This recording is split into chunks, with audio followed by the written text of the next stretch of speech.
Bonjour tout le monde, ravi de vous retrouver sur cette chaîne. Au programme de cette séquence, on va passer à la résolution concrète d'un exercice relatif aux avantages absolus et aux avantages comparatifs, exercice qui a été proposé à mes élèves lors d'un test et dont la correction se déroule maintenant. Alors l'énoncé était le suivant, la France et l'Espagne produisent toutes les deux du vin et du fromage. On va supposer qu'un ouvrier français met 8 heures pour produire une bouteille de vin et 5 heures pour produire un fromage. Pour les mêmes activités, l'ouvrier espagnol met respectivement 5 heures et 5 heures. On peut déjà résumer toutes ces données sous forme d'un tableau. Ça aidera à la résolution de l'exercice par la suite. Le tableau est sous vos yeux. Heures nécessaires pour avoir une unité de vin, 8 pour la France, 5 pour l'Espagne. Et les heures nécessaires pour avoir une unité de fromage, 5 pour la France, 5 pour l'Espagne. Alors, première question, quel pays bénéficie de l'avantage absolu pour la production de vin et qu'en est-il pour la production de fromage? Alors, l'avantage absolu ira au pays qui produit le plus de vin ou de fromage à durée de temps égale à son voisin. Il s'agit donc, dans notre cas, de rajouter une colonne à notre tableau. Cette colonne apparaît en vert et c'est le total produit en 40 heures. Ce chiffre de 40 heures a été choisi arbitrairement. Dans mon cas, j'ai choisi simplement parce que c'est un multiple de 8 et 5, les données avec lesquelles on travaille dans notre tableau précédent. 8 fois 5, 40, c'était donc facile pour ne pas travailler avec des virgules. Total produit en 40 heures de vin, 5 pour la France, 8 pour l'Espagne. Total de fromage produit en 40 heures pour la France, 8, pour l'Espagne, 8. Quel pays bénéficie d'avantages absolus pour la production de vin? Il s'agit donc simplement de comparer qui de la France ou de l'Espagne en produit le plus en 40 heures. Dans le tableau ici en jaune, on se rend compte que l'Espagne bénéficie de l'avantage absolu pour la production de vin simplement parce qu'ils en produisent plus sur une même durée de temps.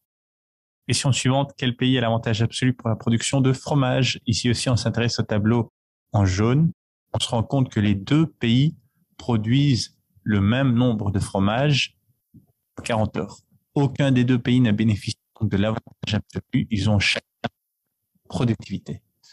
Il est faux de dire que les deux pays ont l'avantage absolu. Ici, c'est un peu comme au foot. Si deux équipes font match nul, aucune des deux n'a gagné. C'est la même chose ici. Les deux équipes font match nul, aucune des deux ne peut revendiquer l'avantage absolu. Fin de la parenthèse. Question suivante. Quel pays bénéficie de l'avantage comparatif pour la production de vin et pour la production de fromage? Alors, avec les données initiales, on ne peut pas le dire. Il faut évidemment transformer ces données et déterminer les coûts d'opportunité.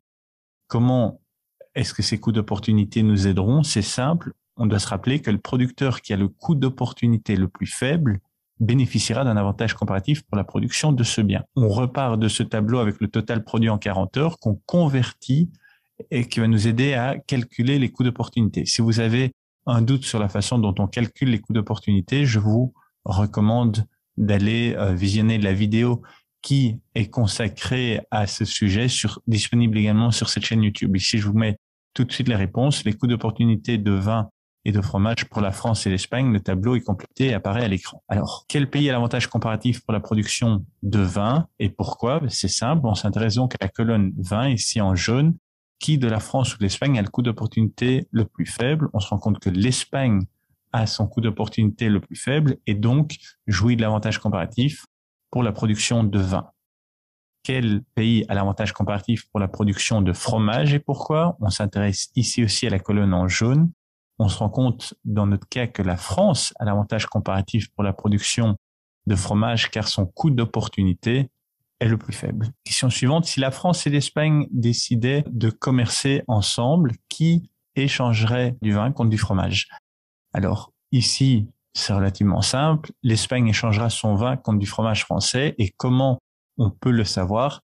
Simplement en se rappelant que chaque pays se spécialise ou en tout cas a intérêt à se spécialiser dans la production du bien pour lequel il bénéficie de l'avantage comparatif. L'Espagne a l'avantage comparatif pour le vin, la France a l'avantage comparatif pour le fromage. Ça a donc du sens que ces deux nations échangent les biens dans lesquels elles se sont spécialisées en principe. Dernière question, si la France améliore ses moyens de production et ne nécessite désormais plus que 5 heures au lieu de 8 pour produire une bouteille de vin, France et Espagne ont-ils encore intérêt à commercer et pourquoi? Alors, ici c'est simple, on met le tableau à jour, voilà qui est fait.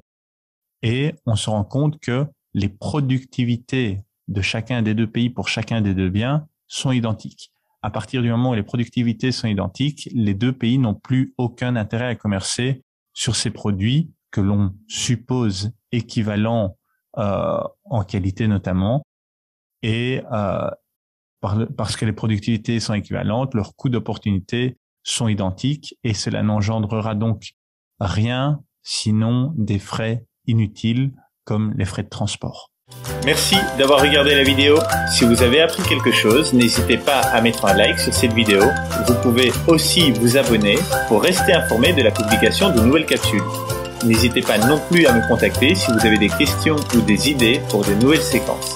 Allez, merci et à bientôt.